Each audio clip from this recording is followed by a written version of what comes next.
Hey everyone, Michael Unger here with another edition of Ask an Astronomer, here again with our trusted astronomer back in the hot seat, and that is Marley. Hey Marley, how's it going? Hello, it's good to be back. Haven't done this in a while. I'm sure you remember how to do it. It's just space news. We're here on the a very balmy day here on the unceded territory of the Musqueam, Squamish, and the Tsleil-Waututh. And speaking of hot, Marley, we don't often talk about the moon being very hot, but it's hot in the news. We got a lot of missions coming up for it, and it actually does get quite warm in the daytime too. So we've got a whole episode dedicated to the moon. What's going on with the moon, Marley? Well, what isn't going on with the moon? I think I've answered more questions about the moon the past 2 hours than I have my whole life, honestly. So, what's happened with the moon? With the moon, we are go for launch. So, this news is all coming from the Artemis program. So, Artemis 1, the first in the Artemis program missions, is slated for launch August 29th, 2022 at 5:33 a.m. Pacific time, which is why we are not doing a watch party because I would like to stay asleep. So, it's going to go, hopefully. They finished their flight readiness review, which is when they go through an in-depth assessment of the readiness of the SLS, the rocket, the Space Launch System, and the Orion spacecraft, and see if they are go for launch, if they can proceed with the launch. And that was August 22nd. They concluded and said, we are good to go. So we have a 2-hour launch window starting at 5:33 a.m. Pacific time, August 29th. So this coming Monday. But what I wanted to kind of talk about was what happens in those 2 hours, because anytime in those 2 hours, this rocket could launch. And so what happens, what is going on? And so because we haven't really had a huge rocket launch in the past little bit, I wanted to go over launch terminology because there's a lot of words that are said that feel like fake words and don't really mean anything.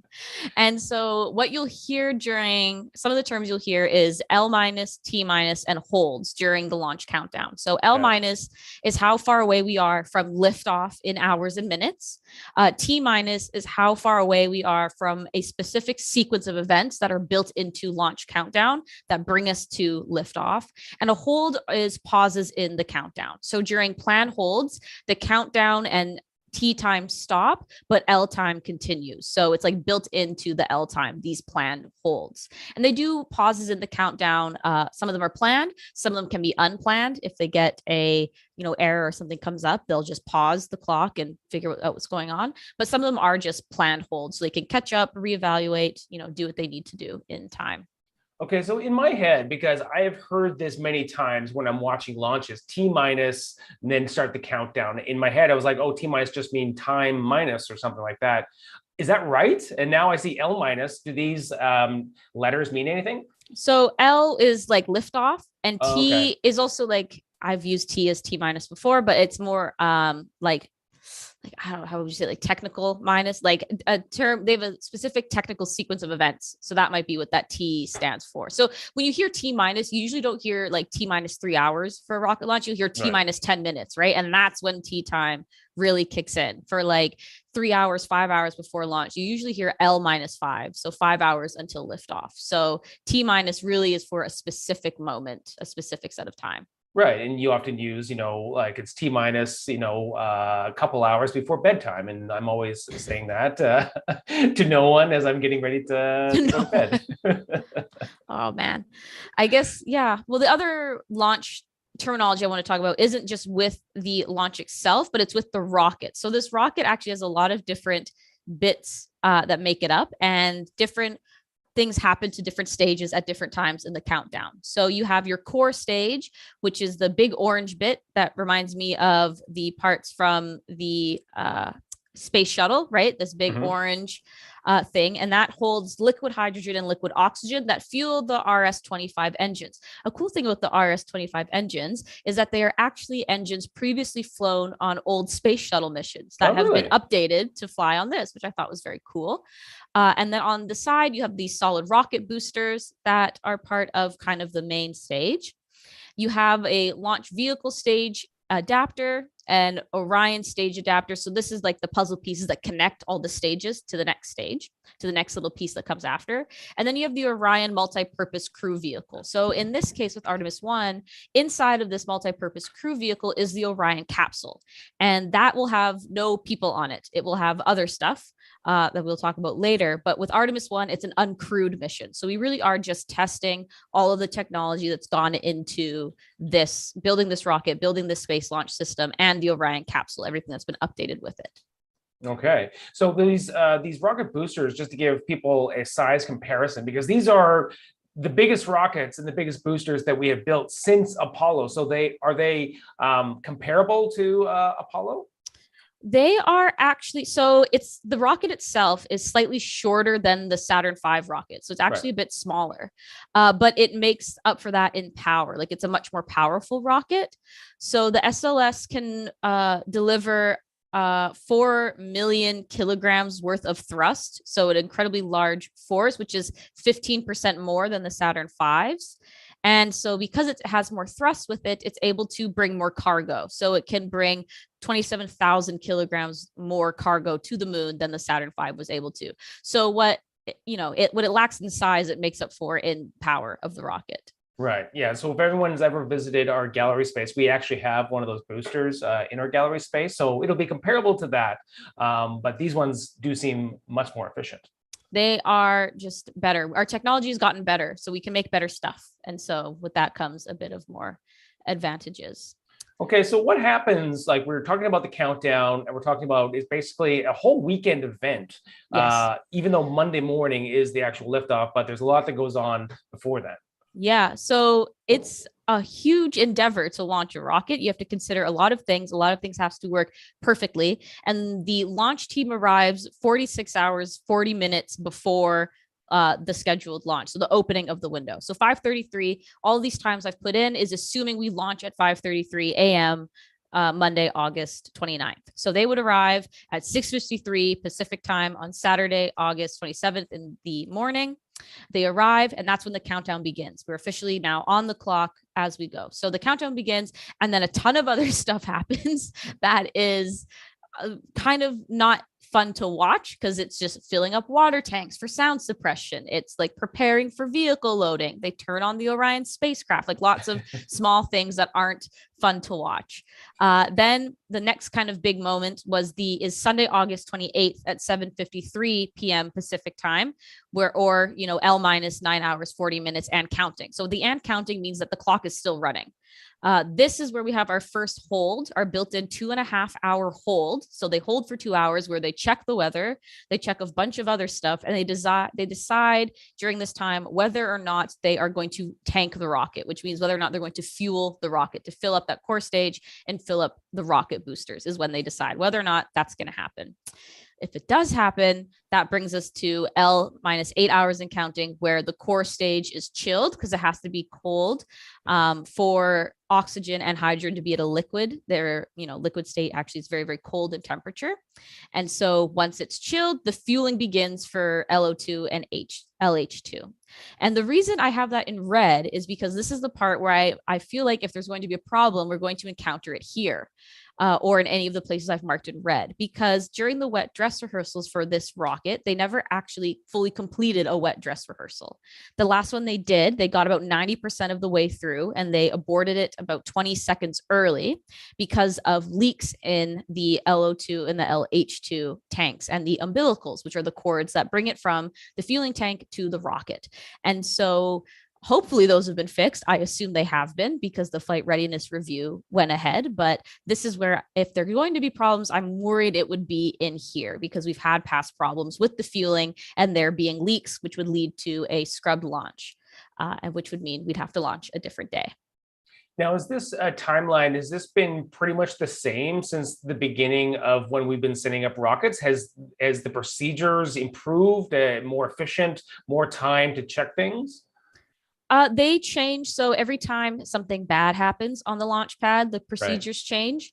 So you'll remember the Challenger explosion, launch pad procedures changed after that, like how long the rocket can be on the launch pad for, what weather conditions they'll allow to launch in, has all changed. But the process of like holding and checking has kind of always been in the works. Right. Okay. Day of, we get a lot of exciting things happening. So day of is when things start to pick up. You have like the LH2 validation and leak test. So they test if it's leaking. Same with the oxygen, which I anticipate if there's a leak, that's where it's going to be found, and that may scrub the launch. You get a built-in 30-minute hold. And in that 30-minute hold, they start to check to see if they are go or no go for launch. So you have the launch director polling all of the teams associated. You have a final briefing with NASA directors to see if this should go ahead. And then if that is go at 5:23 a.m. Pacific time, we get our T minus 10 minutes and counting. So now we're into our T time counting down to that terminal count. That's the T terminal. That's the word I was looking for. It's called terminal count is what they're looking for. And then at 5:33 a.m. T minus 0, we have liftoff. But in those 10 minutes, so much stuff happens. This is a timeline of just a few things that happen in T minus 10 minutes and counting. So the ground launch service starts the terminal count. T minus 10 is where we begin. T minus 6 minutes, the spacecraft Orion is set to internal power. T minus 5 minutes and 57 seconds, the core stage liquid hydrogen, they stop replenishing the tanks. They have to keep putting it in because hydrogen will evaporate back into gas. T minus 4 minutes, the core stage auxiliary power unit turns on and starts. They stop the liquid oxygen replenishing. T minus 3 minutes, 30 seconds, the ICPS, which is a part of it's the interconnected propulsion system, I think is what it's called. And it pushes the Orion spacecraft before it pushes itself. That stops replenishing liquid oxygen. So they start to turn things off in anticipation for the launch to start. At 1 minute 56, the ICPS switches to internal battery power. So now it's powering itself as opposed to being powered externally. A minute 30, the core stage, that big part, not only does it hold all the fuel, but also has computers and flight computers on board, and it flies the spacecraft until it detaches. That switches to internal power. They terminate the ICPS liquid hydrogen at 50 seconds. And then the GLS sends an automated launch sequence command to the core computer, to the computer on the core stage at T minus 33 seconds. And then 3 seconds later, the core stage computer begins the automated launch sequence. So this is all hands off. No one at NASA is pushing any buttons at this point. This is all pre-programmed in the computer at T minus 30 seconds. The next big thing is at T minus 12 when hydrogen burn-off igniters are initiated. So hydrogen comes out and they have to burn it off as the rocket's launching. 10 seconds, that sends the command for the core stage engine to start. So that's that big orange engine will start rumbling. It gets kind of loud. And then 6.36 seconds before liftoff, the engines start up. And that's when you get the noise. And then you have liftoff at T minus 0. But all of this has to happen like perfectly for this rocket to go. And I was like, reading this because they put it out what launches look like on their website, and I was like, wow, so much actually has to happen. And it started 2 days before. So this is so fun. So for anyone watching out there, you should keep this slide handy if you're going to watch the launch live and just sort of follow along. I think that would be really fun. And of course, if you're here watching in YouTube, throw a comment or a question into the chat for Marley, because we're going to go through a little bit more about what's happening with Artemis. If you're out there watching on Telesoptic, of course, you can come in and watch live sometime and ask some questions. But Marley, this mission, of course, is a very big mission. Take us sort of like big picture. What is Artemis going to be doing here? So Artemis, this mission is just to test what we have. And we're testing what we have because we want to do more stuff, right? We don't want to go back to the moon. We want to learn more about the moon. We've learned so much more about the moon. And it kind of leads us into future Artemis missions. So part of that is setting up an orbital outpost around the moon. And that is been called the Lunar Gateway. So this, I think, building is supposed to start in 2024. It's on its own timeline outside of Artemis missions because it doesn't need necessarily the Artemis rocket to launch it. And so this orbital outpost being built is so we could have a similar to the International Space Station, just like a presence around the moon, not necessarily continuous like the International Space Station, but a place for us to go dock if we want to dock science experiments, a holding place for lunar rocks before they come back to Earth, this sort of thing. So it kind of leads into this movement of trying to have more of a human presence around, like a scientific human presence around the moon. And this is where kind of Canada's involvement starts to come in. So with Artemis 1, Canada is not involved, but with Artemis 2, we become involved with the Artemis 2 mission. And that's because we've given or have been contracted to, have agreed to, whatever, provide the Canadarm3 to build this lunar outpost. So just like Canadarm2 was helped, moves things around on the space station with Dexter, it picks pieces up, it catches the cargo ships, it moves them where they need to go. Canadarm3 will do the same for the Lunar Gateway. And so because we've agreed to build this piece of technology for NASA, we have been awarded a seat on Artemis 2. And Artemis 2 is the mission after Artemis 1, where it will send humans back around the moon, not landing on them yet, but going around the moon again. And so a Canadian astronaut will be on that mission. Okay, so when we're talking about these different Artemis missions, Artemis 1 doesn't have any humans on it. We've got some mannequins on there. Artemis 2 is going to have the first humans, and that's when we're going to see the first Canadians. That's when we're going to see, yeah. So one of the astronauts will be Canadian, and the other one will be, I'm assuming, an American, because it's NASA's program. So it will be, I'm not sure how much of a crew they'll have, but one of them will be a Canadian. Okay, it could be Joshua Kutrick, who's going to be actually here in person in October. We don't have the details set yet. I believe it's going to be October 21st. So check our website. We're going to have an in-person event in our planetarium with Canadian astronaut Joshua Kutrick, October 21st. We did have a question from Sonnet. When are we watching the launch? Sorry, when we are watching the launch, what words should we listen for to know if things are going as planned or if something is going wrong? Oh, that's my favorite word, nominal. So if they it's just so anticlimactic. It's just like if things are going as they're supposed to, they'll be like systems nominal, like nominal, not quite normal, but nominal as we expect. Good. That's the word to listen for if things are going well. And there will be I hope it's the same guy who did the web launch because he was so excited. But he was like, nominal's a good word. And I was like, yes, it is. So when I'm making my coffee in the morning and I say, hey, Marley, how it's going? You say nominal. I should say, okay, that's good. If I'm talking to you at 5:30 in the morning, like put me back to bed. I don't want to be awake that early. There's lots of people out there. Even Pride has mentioned that they are going to get up early to watch it. So like you said, the launch window starts at 5:30 a.m. Pacific time. Doesn't necessarily mean it'll happen then. So how late does that window close? The window is 2 hours. So from 5:33 a.m. until 7:33 a.m. It could launch anytime within that window. Okay. And we will be open that day, of course, and we'll be having lots of visuals, lots of shows in our Ground Station Canada Theatre. We may even get a full dome video of the launch, which would be pretty cool that we're going to put into our Surfing the Solar System show. So definitely, if you want to, if you're around that day, come on down. We've got lots of fun stuff going on here. But I believe, did you have some pictures of these mannequins? I was really really intrigued by the fake humans that they're putting on board Artemis 1. Yeah, so these are them. This is in the orange flight suit, Commander Munikin Campos, who was named to honor someone who worked with NASA. And then also on the bottom, these are the female-bodied torsos, Zohair and Helga, and they will be on board Artemis 1 in the Orion capsule, testing, there to see what happens to people in space. Also, like how much radiation are they going to encounter on the trip, things like that, so we can prepare for sending the people with Artemis 2. Oh, Munikin Campos. What an interesting looking fellow. What a terrifying looking guy. So what I'm curious, like why, if they have like a full mannequin, why do they just have the torsos for Zohar and Helga? I have no idea. I was like, why can't you get 3 mannequins? I don't actually know the answer to that, but it's just torsos. I've always found mannequins to be very creepy, and these space mannequins, fit the bill. Yep, they're not pleasant to look at. I wish them a great trip. Also on board, though, are also going to be a lot of CubeSats as well that will deploy around the moon at different lunar missions, different private lunar missions and things that I don't have all the information on, but I think there's like 12 of them that are also on board.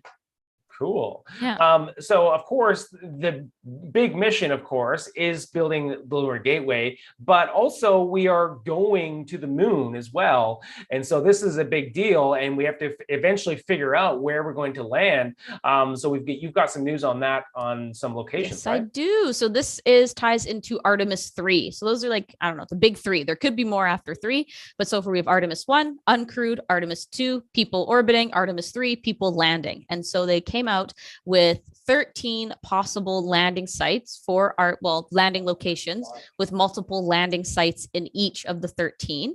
And they are all in the lunar South Pole, which I kind of expected to be, because the lunar South Pole has been a really big deal scientifically lately. Of course, if you go back a couple episodes, I talk about how we found, water in the lunar South Pole in terms of frost or ice in those permanently shadowed regions. And so the lunar South Pole is quite an interesting place to study and an interesting place to look at scientifically. And so that's why all of the landing sites are kind of located around the South Pole. Are any of these close to the L-Cross site that smashed into the moon a few years ago? That's a really good question and idea. I don't actually know. I don't think that'd be pretty interesting if they were to because we never really gone back to a place that we've landed on, like whether on the moon or on Mars, I don't believe. So I'm very curious to see what a smashed up spaceship might look like in a crater. So the impact crater is it's about only 100 kilometers from the South Pole where L-Cross landed. It's called Cabeus Crater, about 100 kilometers away from the South Pole of the moon. So maybe they could get there. I don't know. I don't know if they're bringing little rovers or buggies, but it's not far. Very cool. Yeah, that was another event that we stayed up very late for that viewing. We even had our observatory open because that happened in the middle of the night several years ago, the L-Cross mission. So we were well versed to having odd events at odd times here at the Space Center, just like we did for the JWST when you were on vacation. Oh, I was still watching it. I was there. I was there on your tiny little laptop. But yes. Great. Yeah. So. Lots of really amazing things here with the moon. We're studying how humans can adapt to this environment. That's largely what has been happening on the ISS, for these past several years. Of course, a big concern is being exposed more to that radiation. And really, what do we really know about how astronauts are going to adapt to that? Do they just have this threshold of here's the amount of time that they're going to be allowed to be spending in space, or is this another kind of we'll find out after the first couple missions how the humans are adapting to spending that much time that far away from Earth, because the astronauts on Artemis II will go the furthest that any humans have ever been, right? Yeah, in their orbit takes them quite far. But in terms of the radiation, they actually do have radiation limits, the amount of radiation you can experience. And that was actually a big problem debate when it came to when they were talking about selecting the Artemis team or the Artemis astronauts for the mission, because for whatever reason, women had a lower amount of radiation they could have than men for seemingly no real reason. And so they went back and reevaluated it, and now it's the same. Your radiation exposure is the same regardless of sex. And so that was something they have considered, how much radiation can the human body take. And we've seen that when they did the twin study with Scott and Mark Kelly, right? A lot of that was looking at how much radiation affected Scott's DNA, and it was found to affect it a bit, but not as bad as you might think. It wasn't great. Radiation is not good for you, but it wasn't as terrible as one would think. So it is something that they've considered as well. But it's also helpful that in terms of going to the moon, we have done it before and people have been fine. So it kind of takes a bit of that worry away. Also, because now that we've been to the moon and the astronauts that went to the moon, we studied them, what happened with their spacesuits. Now we're able to take that knowledge, and they're building entirely new spacesuits, entirely new flight suits, and things like that are safer now that we know what the environment of the moon is like. And so testing, the Moonikin and the torsos helps with that radiation. I did not know what to call them. The torsos helps with that, looking at the radiation exposure and looking at the safety of the crew. The twins, the torsos, like those people Ugh, that are strapped in there. I don't like them, but yeah. Oh, have they ever considered, setting up any spiders, to be exposed to this radiation? I've read a lot of comic books in my days, Marley, so I've I always been know. curious about it. Well, listen, I don't want to get into animals in space. It's just always sad. Oh, well, put into the chat what you think is going to happen if we send up a spider that's exposed to solar radiation going back to the moon. Thank you so much for joining us for another edition of Ask an Astronomer. Marley and I will be back here in 2 weeks. We're looking at the calendar. We've got September 8th. School is back, Marley, if you can believe it. So if you're out here watching, hopefully you had a great summer vacation. Hopefully we will see you more of these episodes throughout the year. We've got so much happening throughout the fall and into winter. We wish you all the best, and we will see you in 2 weeks. Take care, everyone.